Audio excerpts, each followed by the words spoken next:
Alhamdulillah, Alhamdulillahi daim al-ifdal azim al-nawal.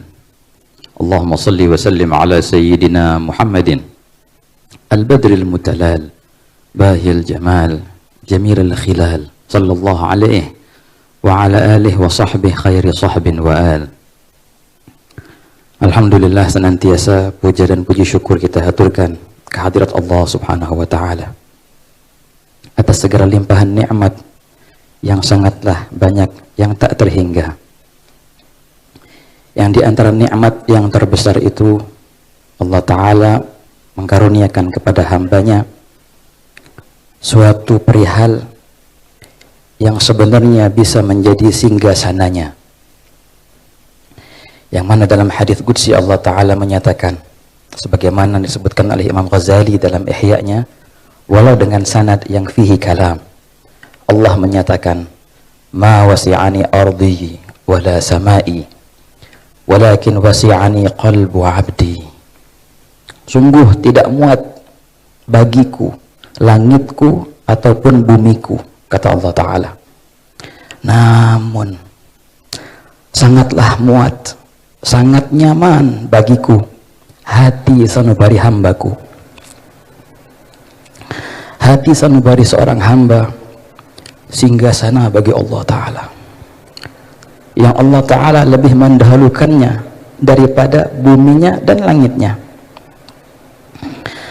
Hati sanubari itu nikmat yang besar, yang menjadi sarana ma'rifat seorang hamba kepada Allah. Maka Allah Ta'ala utus para anbiya, para nabi-nabi, para rasul. Untuk apa? Untuk memfasilitasi hamba-hambanya untuk menjadikan hati mereka sebagai singgasananya Allah Ta'ala. Tugas ini diemban oleh baginda Nabi Muhammad SAW. Kemudian baginda Rasul memberikan tugas ini diemban kepada generasi yang setelahnya, para sahabat. Apa tugas mereka? Yu'allimuhum, mengajari, wa yuzakkihim, dan menyucikan diri mereka, menyucikan hati mereka. Teruslah juga diemban oleh generasi yang setelahnya.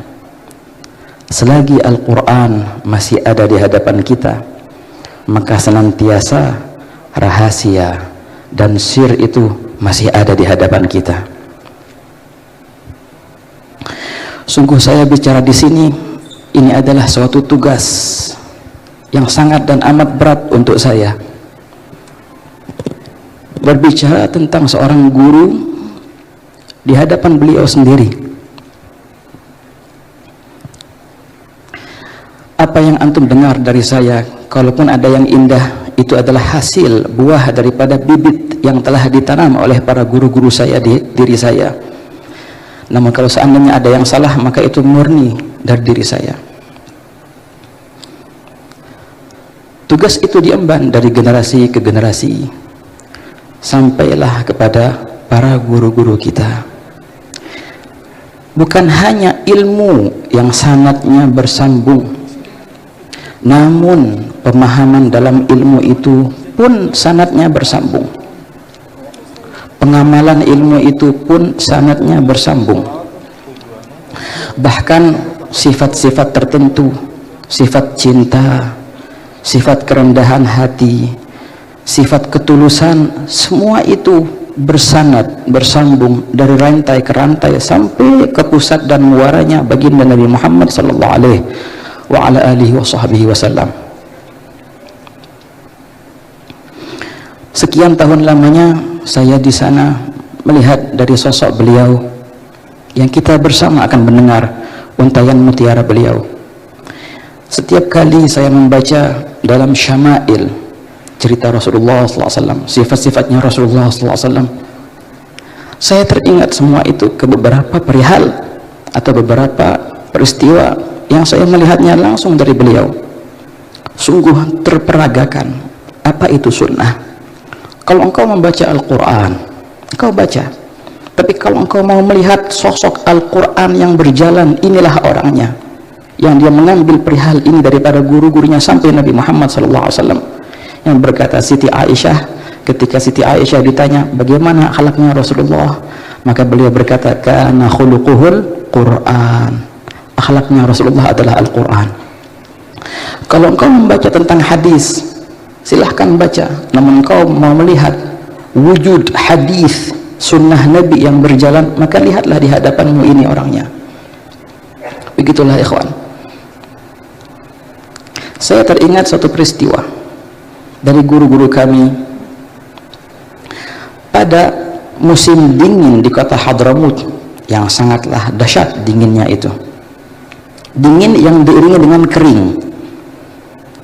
Pada suatu malam ada seorang murid beliau yang mungkin kita tak asing lagi namanya, Al-Habib Munzir bin Fuad Al-Musawa, yang waktu itu masih baru mondok di sana. Dan waktu itu para murid-murid beliau tinggal di masjid sebelum beliau membangun pondoknya yang namanya Darul Mustafa. Tinggal di masjid.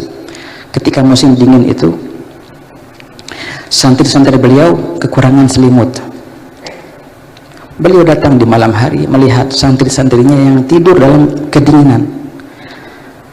Beliau berkata, tunggu sebentar, aku akan berikan kepada kalian selimut-selimut dari rumahku.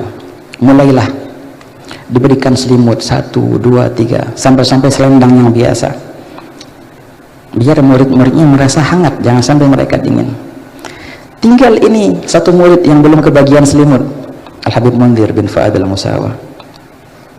Beliau berkata, Habib, saya belum bagian selimut. Oh, tunggu sebentar.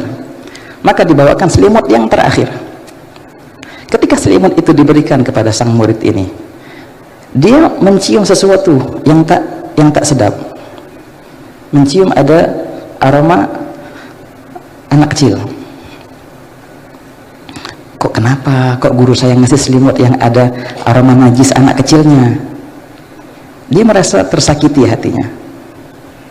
Pas pagi hari, keesokan harinya, anak-anak daripada Sayyidil Habib datang ke tempat penginapan murid-muridnya itu.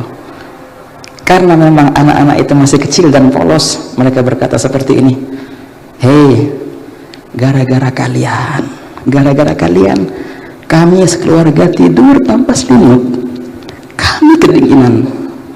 Kau tahu selimut yang terakhir itu adalah selimut adikku yang masih belum 2 tahun.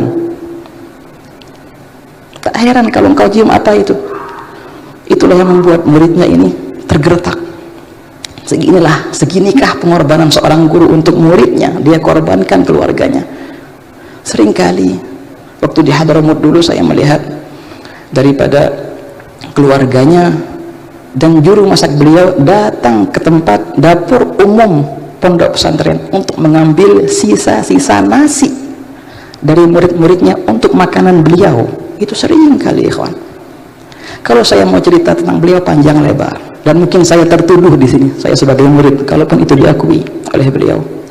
Namun silahkan kalian pandang sendiri, kalian nilai sendiri, dan ingat satu perkataan dari seorang arif billah, Al-Imam Ibn Atha'illah As-Sakandari berkata, Subhana man lam yaj'alid dalil ala awliya'ih illa min haythud dalil alaih wa lam yusil ilaihim illa man arada an yusilahum ilaih. Maha suci Allah yang tidaklah Allah itu menjadikan jalan kepada mereka para wali-walinya, para kekasihnya, melainkan itulah jalan menuju kepadanya.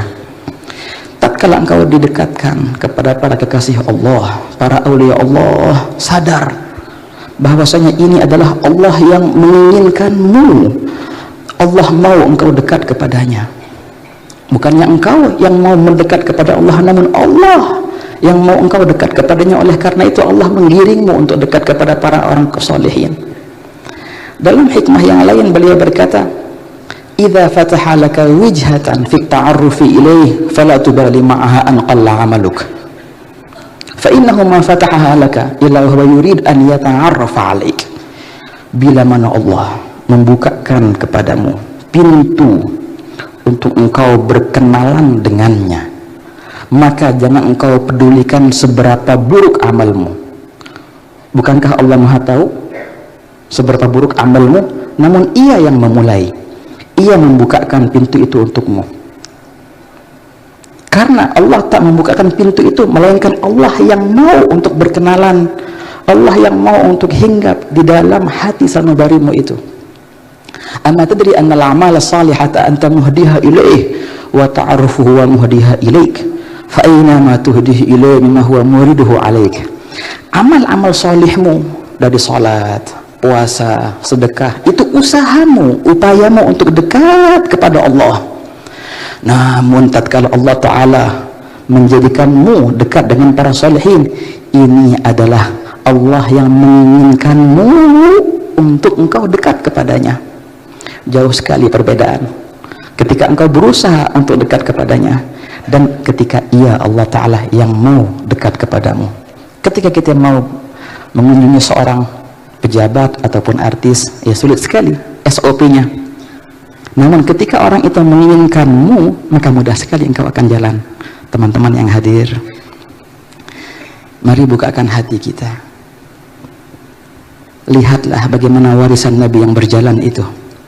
Dan sadarlah bahwasanya ini adalah jemputan dari Allah kepadamu. Bila mana turun hujan rahmat, maka jangan pakai payung. Jangan engkau tahan dirimu, jangan engkau hindarkan dirimu dari hujan rahmat yang turun itu. Bukalah hatimu seluas-luasnya.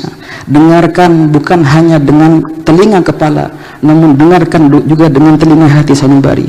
Lihat bukan dengan mata kepala, juga engkau melihat dengan mata hati. Semoga Allah Ta'ala jadikan majelis ini bekal kita untuk bersama kaum solehin di dunia dan di akhirat. Amin ya rabbal alamin. Wassalamualaikum warahmatullahi wabarakatuh.